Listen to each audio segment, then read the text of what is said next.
ఇప్పుడంటే రాహుల్ గాంధీ అడ్డగోలుగా మాట్లాడుతున్నారు. భారతదేశం పరువును అమెరికా కేంద్రంగా తీస్తున్నారు. ఇప్పుడు రాహుల్ గాంధీ స్థానంలో ఒకప్పుడు అటల్ బిహారీ వాజ్పేయి ఉన్నారు. నరేంద్ర మోడీ స్థానంలో ఇందిరాగాంధీ ఉన్నారు. నాటి కాలంలో దేశం ఇప్పట్లాగానే పాకిస్తాన్తో యుద్ధం చేయాల్సి వచ్చింది. పైగా పాకిస్తాన్ దేశానికి అమెరికా అండగా ఉంది. భారతదేశాన్ని ఏకాకిని చేసింది. ఆ సమయంలో ఇందిరాగాంధీ యుద్ధ రీతి, వాజ్పేయి నిర్భీతి దేశాన్ని సగర్వంగా నిలిపాయి. అంతటి అమెరికన్ సైతం తలవంచేలా చేశాయి. ఇంతకీ నాడు ఏం జరిగింది? ఇందిరాగాంధీ ఎలా వ్యవహరించారు? వాజ్పేయి ఆమె నాయకత్వాన్ని ఎలా సమర్థించారు? అంతిమంగా భారతదేశం ఎలా లాభపడింది? పాకిస్తాన్ ఎలా తలవంచింది? భారతదేశం గురించి మేము చాలా విన్నాం. కాకపోతే ఆ దేశానికి సరిహద్దున ఉన్న పాకిస్తాన్ విషయంలో వేలు పెట్టకూడదు. వేలు పెడితే మేము నిశ్శబ్దంగా ఉండలేము. దీనికి తగ్గట్టుగానే మా నుంచి ప్రతిస్పందన ఉంటుంది. అమెరికా అధ్యక్షుడిగా ఉన్న రిచర్డ్ నిక్సన్ చేసిన వ్యాఖ్యలు అవి. దానికి ఇందిరాగాంధీ కూడా గట్టిగానే కౌంటర్ ఇచ్చారు. అగ్రరాజ్యాన్ని మేము ఒక స్నేహితుడిగా మాత్రమే లెక్కలోకి తీసుకుంటున్నాం. అమెరికా మాకు ఎప్పటికీ యజమాని కాదు. ఇండియా తన భవిష్యత్తును ఎలా నిర్దేశించుకోగలదో కొత్తగా మాకు ఒకరు చెప్పాల్సిన అవసరం లేదు. పరిస్థితులను బట్టి ఎలా ఉండాలో, ఎలా వ్యవహరించాలో మాకు కొత్తగా ఒకరు చెప్పాల్సిన అవసరం లేదని ఇందిరాగాంధీ బదులిచ్చారు.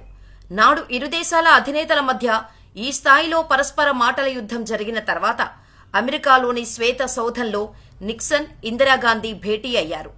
ఆ తర్వాత ఇద్దరి మధ్య సంభాషణలు జరిగాయి. అనంతరం జరగాల్సిన విలేకరుల సమావేశాన్ని ఇందిరాగాంధీ బహిష్కరించారు. పట్టలేని ఆగ్రహంతో ఒక రకంగా శివంగిలాగా బయటకు వచ్చారు. ఆమెకు సెండాఫ్ ఇవ్వటానికి అమెరికా విదేశాంగ కార్యదర్శి, national security adviser Henry Kissinger car దాకా వచ్చారు. మీరు అనవసరంగా తొందరపడ్డారు. అమెరికా అధ్యక్షుడితో కాస్త నిదానంగా మాట్లాడాల్సి ఉండేది అని ఆమెకు సలహా ఇచ్చారు. మీరు ఇచ్చిన ఉచితమైన సలహాకు ధన్యవాదాలు. మేము డెవలప్డ్ కంట్రీగా ఉన్నాం. ఇటువంటి సమయంలో మా మీద జరుగుతున్న దాడులకు వ్యతిరేకంగా పోరాడే సత్తాను కూడా కలిగి ఉన్నాం. మాకు బలం ఉంది. దృఢమైన వ్యక్తిత్వం కూడా ఉంది. కొన్ని వేల కిలోమీటర్ల దూరం నుంచి మరొక దేశాన్ని రూల్ చేయగలిగే స్ట్రెంత్ మీకు లేదని, దానిని నేను రుజువు చేస్తానని ఇందిరాగాంధీ బదులిచ్చారు. ఇదే విషయాన్ని హెన్రీ తన ఆత్మకథలో ప్రముఖంగా ప్రస్తావించారు. ఇక అమెరికా నుంచి ఇందిరాగాంధీ హడావుడిగా ప్రత్యేకమైన విమానంలో వచ్చారు.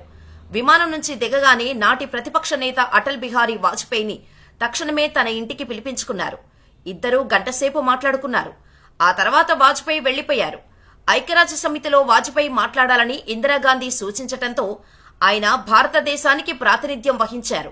ఆ సమయంలో ఒక విలేకరి, మీరు ఇందిరాగాంధీ బలమైన ప్రత్యర్థులు. ఆమె ప్రభుత్వ విధానాన్ని సమర్థించి ఐక్యరాజ్య సమితిలో ప్రసంగం ఎలా చేస్తారని వాజ్పేయిని ప్రశ్నించారు. దానికి ఒక గార్డెన్లో ఒక చామంతి ఉంది, మరో బంతి కూడా ఉంది. రెండు పూలు కూడా పరస్పరం నేను మాత్రమే అందమైనవి అనుకుంటే తోట ఇబ్బందుల్లో పడినప్పుడు తోట అందాన్ని కాపాడాలి అంటే అవి రెండూ ఒకే ఘాటిన చేరాలి. ప్రస్తుతం తోట సంక్షోభంలో పడింది.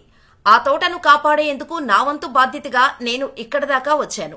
ఇది తోట మాత్రమే కాదు, మా దేశ డెమోక్రసీ కూడా అని వాజ్పేయి సమాధానం చెప్పారు. వాజ్పేయి మాట్లాడిన తర్వాత కొద్ది రోజులకు అమెరికా పాకిస్తాన్ దేశానికి 270 పాటన్ ట్యాంకులు పంపించింది. ప్రపంచ మీడియాకు ఈ దృశ్యాలను చూపించింది. భారతదేశానికి ఏ దేశం కూడా సహాయం చేయొద్దని ఒక రకంగా ఇండైరెక్ట్ హెచ్చరికలు పంపించింది.